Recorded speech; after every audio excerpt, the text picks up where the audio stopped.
Hello and welcome back to my channel. My name is Gloria, and today I'd like to share an article from Healthcare Readers. The source of their website is healthcarereaders.com, and they're all about the latest news trends and key developments in the healthcare industry.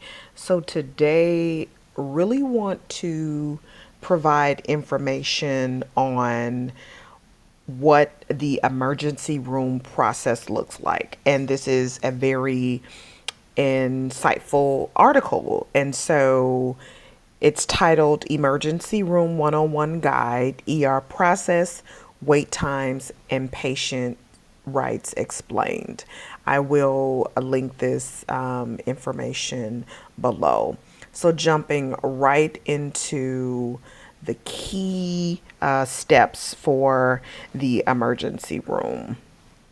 And I'll go ahead and read these paragraphs as well. Ever walked into an emergency room feeling lost, scared, and unsure of what comes next? You're not alone. Over 130 million ER visits happen annually in the US, yet most patients don't understand how triage works, why wait times vary, or what rights they have. The chaos of beeping monitors, hurried staff, and crowded waiting areas can make even a minor injury feel overwhelming. But what if you knew exactly what to expect from the moment you check in to discharge? This guide demystifies the ER process, revealing how prioritization works, average wait times by condition severity, and critical patient rights under U.S. law. When you're facing a sudden health crisis or supporting a loved one, this knowledge transforms fear into confidence because in an emergency, every second counts. Okay? So, deciding when to go to the ER, emergency versus urgent care, true emergencies that require an ER visit. The ER is designed for life threatening or severe medical conditions that need immediate intervention. According to the CDC, only 45 to 65% of ER visits are for true emergencies. And now go to the ER immediately for the following: chest pain or pressure, possible heart attack, difficulty breathing, asthma attack, pulmonary embolism, sudden numbness or weakness, stroke symptoms, severe bleeding, i.e., uncontrolled deep wounds, head injuries with confusion, vomiting, i.e., possible concussion, severe burns or fractures, i.e., bone protruding, major burns, poisoning or overdose, seizures lasting more than 5 minutes.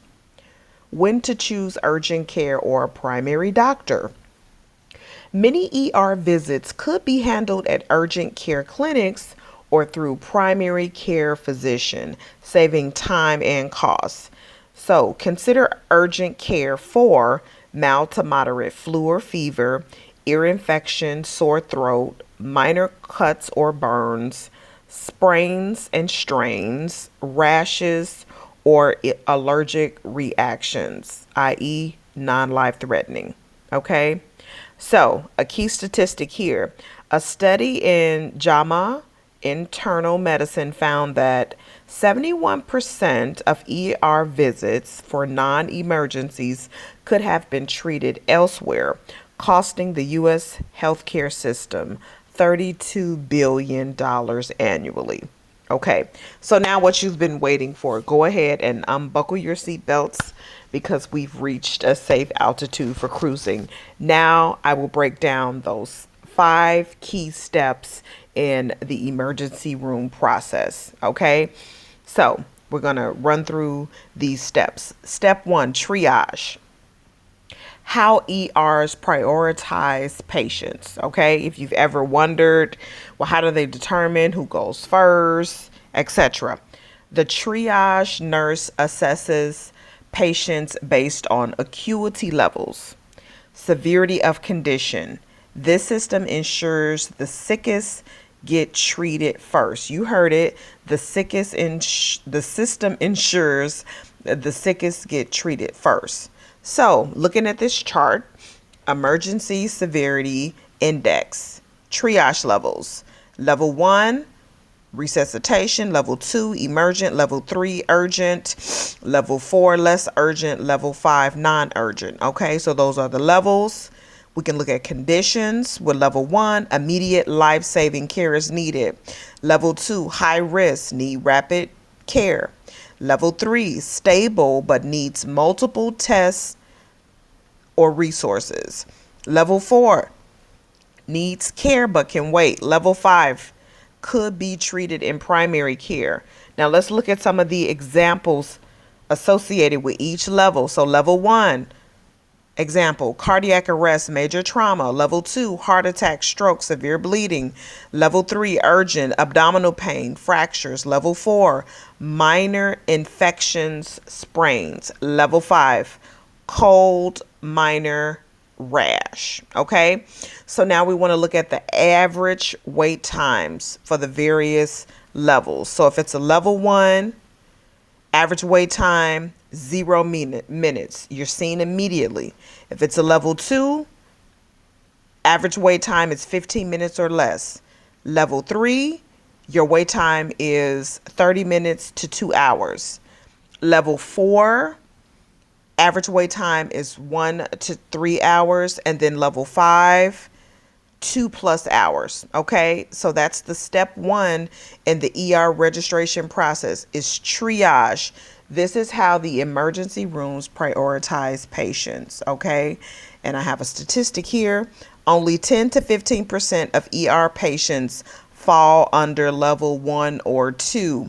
Most wait longer due to less critical conditions. Okay, let's move along to step 2. Registration and insurance verification. You need to provide your identification, insurance card, and medical history. Okay, that medical history is so very important. Here's a plug for my business, what I do at Mullins Care Solutions. I've created a notebook that allows you to track or keep track of your medical history.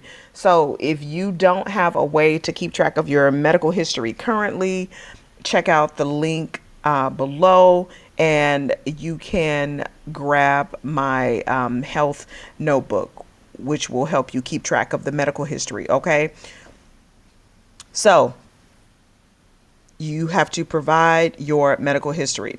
If unconscious or critically ill, the registration happens after stabilization. Okay, so step 2 is registration and insurance verification.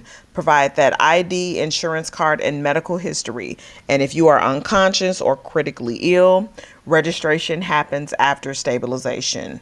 Okay, so a tip is, if possible, you want to bring a list of your medications, allergies, and past surgeries to speed up the intake process.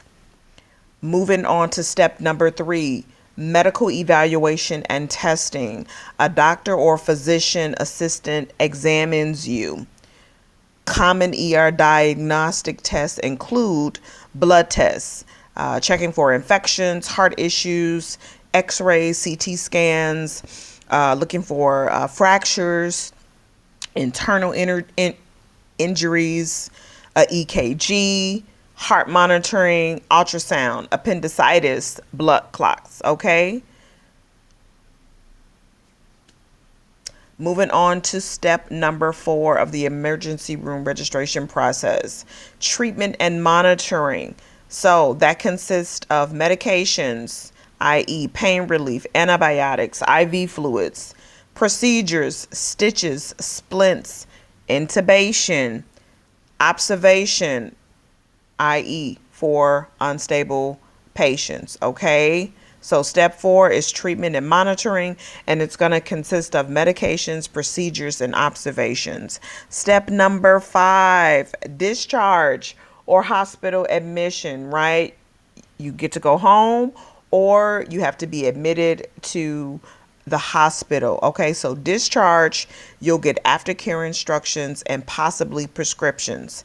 Admission, so if it's serious, i.e., pneumonia, surgery needed, you'll be moved to a hospital room. Okay, and I'd like to add that when you are admitted to that hospital room, to the hospital, you get on that floor, that is a new staff. Okay, so that nurse is going to come in and you will need to repeat your medical history, what brought you in today.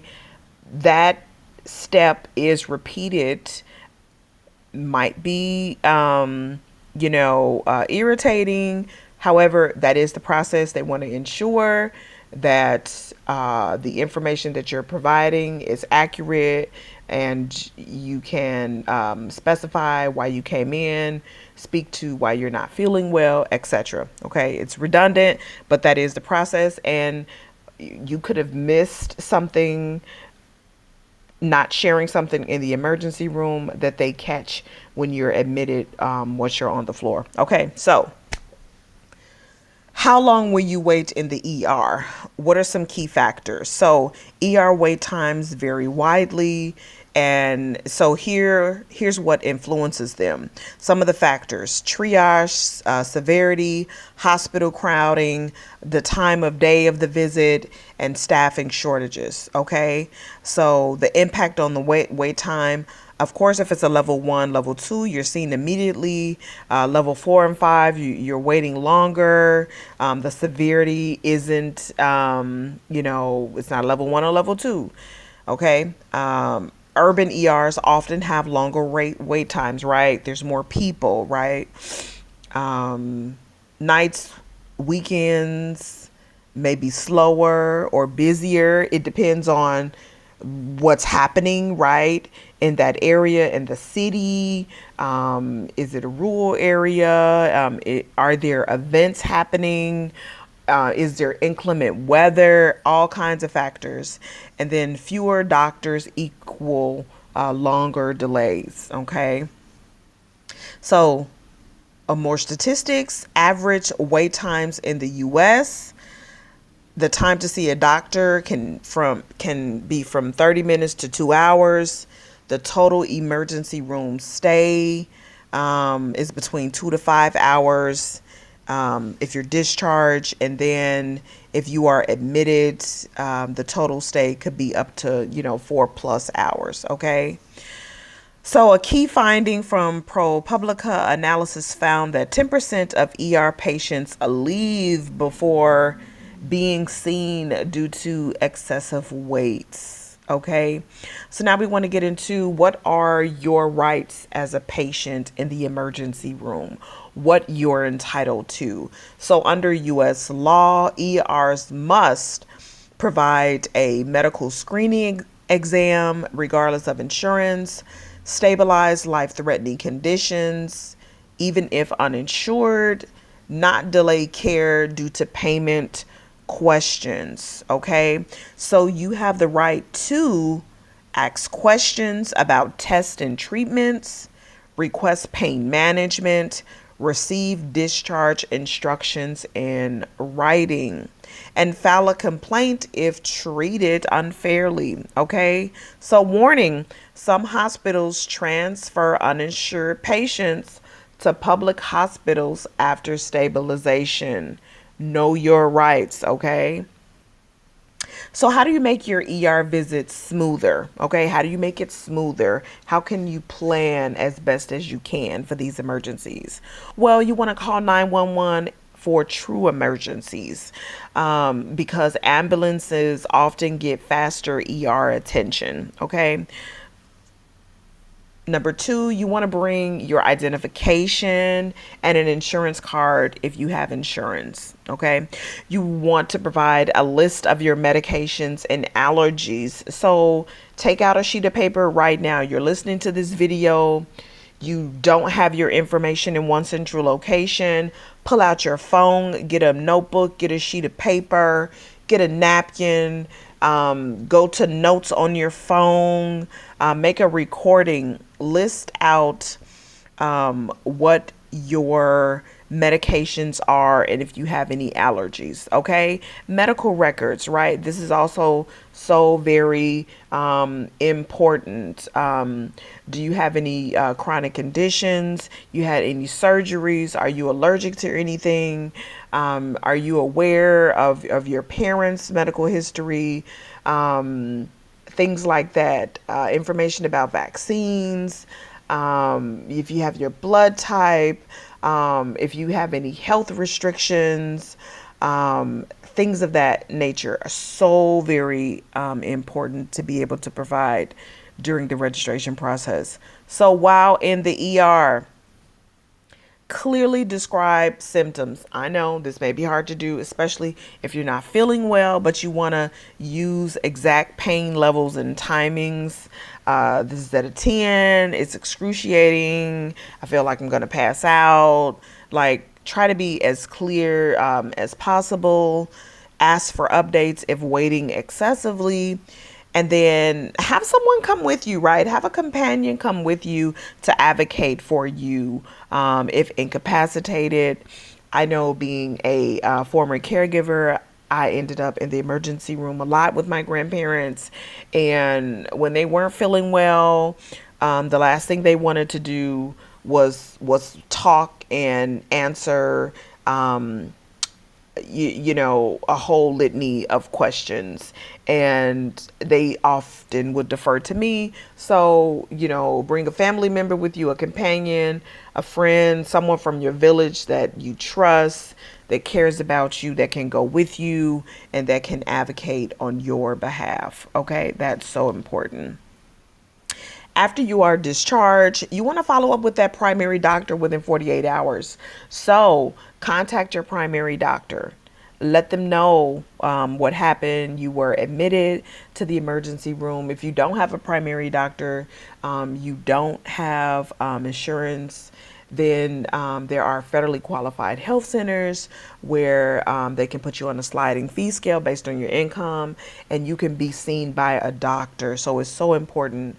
Also, if you know, want to research like functional doctors, or, you know, as an alternative, as long as you go before, you know, a medical professional, so that you can have a follow up. Okay. So you want to monitor for worsening symptoms. So if there's an infection or complications, you want to keep a close eye out for anything related to that. Okay.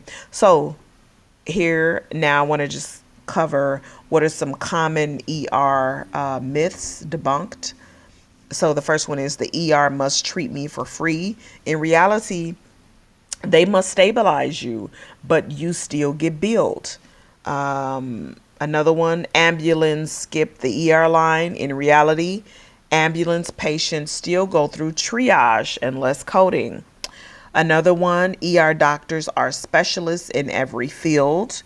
The reality is that ER docs stabilize first.